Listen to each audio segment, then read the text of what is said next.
Before I hop into things, I would like to remind the judges that kindness and gentleness are fruits of the Spirit, at least for my act. Okay, so one big and massively problematic movement in evangelical services nowadays is the dogmatic doctrine of making the service welcoming to all opinions to the point of compromise. I would invite you to imagine if the churches in the first century adopted this spineless ideology. Hey, is this a new church? Yeah, man, bro, dude, come on in. All are welcome here. You know, this morning we'll open with, and I think you'll love this, some Bacchic rituals. I came here to convert, to change. Oh yeah, convert. What's convert? I think it's like human sacrifice. Oh yeah, the youth group has one every Wednesday to keep things exciting. What happened to being in the world but not of it? Oh bro, have you read the Bible? Dude, this is the perfect place for you. We have a section for people who have read the Bible in the back next to the statue of Aphrodite. But that section's empty. But what's important is that we love each other, right? I mean, our pastor is so good at Christian love, man. He's got 6 wives. And the music here is so lit, it just makes me feel possessed. You might say this is clearly exaggeration, but drag queens are leading communion. Biblically speaking, I think I'm going pretty light. Unlike Elijah, after my routine up here, I'm not going to go kill 850 female pastors. Yeah? Casual churches have their own temptations too. You know, one of those places where the pastor has an earpiece like he thinks it's a TED Talk. I'm like you, but awesome and successful. Successfully awesome, one might even say. I paid more for this haircut than you did for tuition. Something about loving Jesus, you know? Yeah, earpieces. You know, some of you are thinking, oh, wait a second, he's talking about my church. No, I wouldn't call that a church. Ever been to those churches where it's just a bunch of old people, and you're thinking, this is a bunch of old people? You realize the reason they call people weekly to revival is because ye old congregants are taking a snooze. Yeah. I haven't touched on Catholicism yet, and I won't, because everyone else has already made every possible joke, and partially because I like a lot of things about it. To be clear, I am Protestant, but at NSA, taking Latin this year, it is hard not to feel Catholic with all that Pater Noster, Expelliarmus, Avada Kedavra, Momentum. Yeah, the High Liturgy, even auricular confession is cool. You know that thing with the little intimate booths, where everything you say can't and won't be held against you in the court of heaven? Yeah. I think it just must be nice to occasionally go in and get something off your chest to another person. Surely I'm not the only one who's ever wanted to go in there and say, forgive me, Father, I've been thinking about you.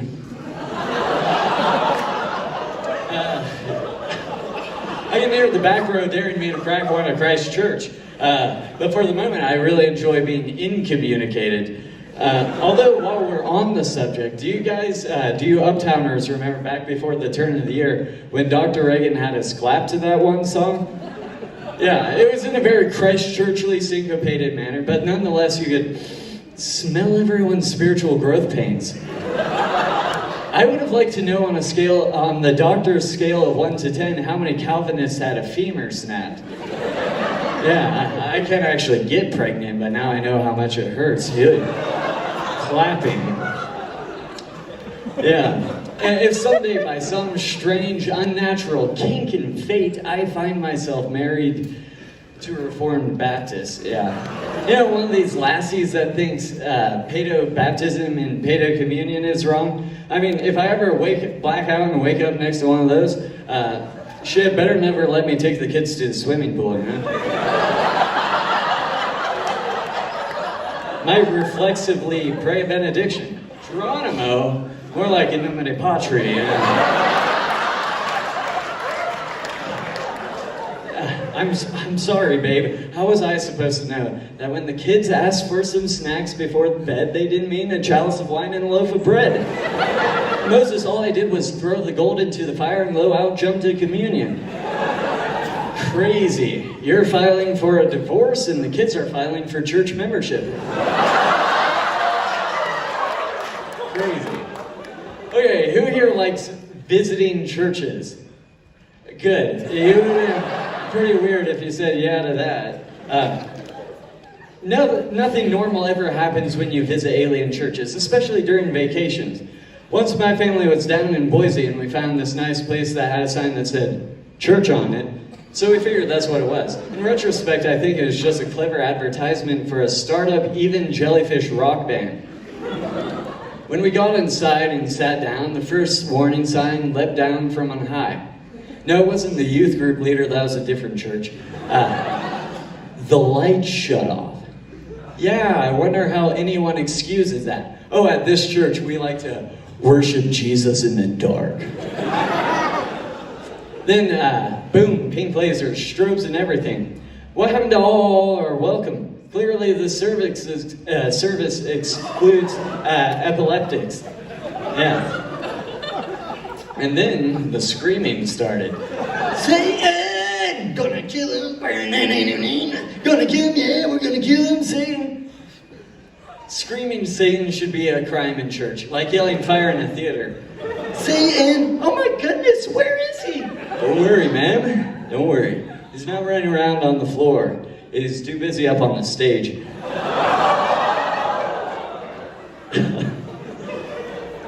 The fog machines were farting like there's no tomorrow. The rapture is coming after all. And my family was crumpled up in our chairs thinking, I'm developing lung cancer. I have a secret theory that the only way these churches can get a returning congregation is by putting nicotine flavoring in the fog machines. Oh, God, the shakes. Clearly time to go back to church. And I didn't witness it, but I'm pretty sure these rock band grungy churches serve communion by wadding it up and firing it from a cannon. Yeah. Okay, so now to close this out with something relevant to NSA, I'm going to help out all the single guys in the audience. If you don't know how to break the ice and you want to get a girl's hand across your face, you should try one of these pickup lines. They're so bad, some of them are almost good. To up the stakes, I'm not going to read them. I'm going to have them read by someone who's never seen them and whose humor is almost as dry as a baby in a Baptist household. Please welcome Will McCabe to the stage.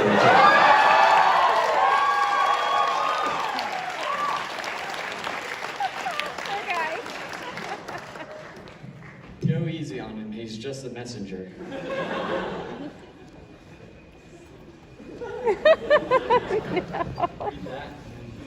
Move to the next one.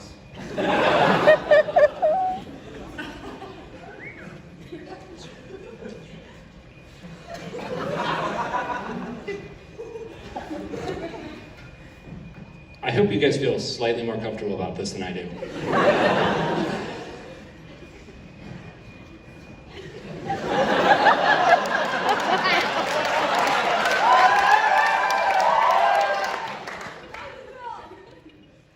Hey, girl.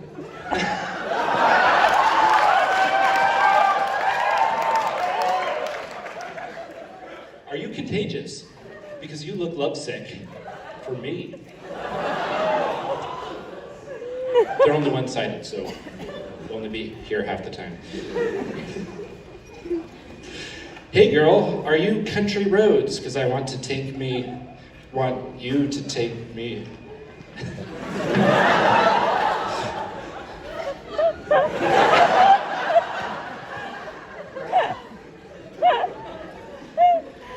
Do these all start with hey, girl? There you are, okay. Hey girl, are you a celebrity? Because I would love to get a photograph of us at our wedding. Hey girl, do you run a non-profit entomology charity because you're giving me butterflies?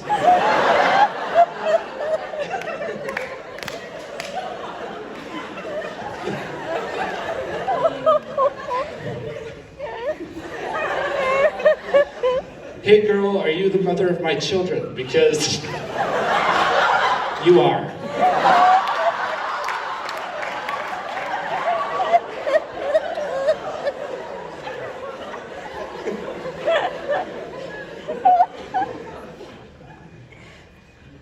Hey girl, if we were cells, would you be haploid, diploid,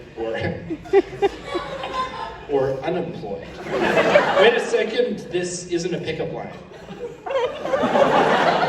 I didn't get that one either.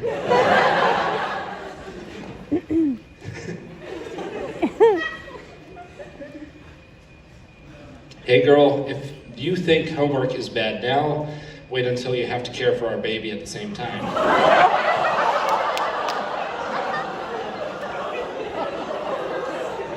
Okay, he sort of warned me about this one, so here goes. Hey girl, are you Socrates? Because I would love to dialogue with you over coffee at Bootsers at 11 a.m. on Saturday with a box of chocolates and a bouquet of roses and a diamond ring or two, in case it doesn't work out the first time. Hey girl, you know I view your father as the Esau to my Jacob because one way or another, I'm going to get his blessing.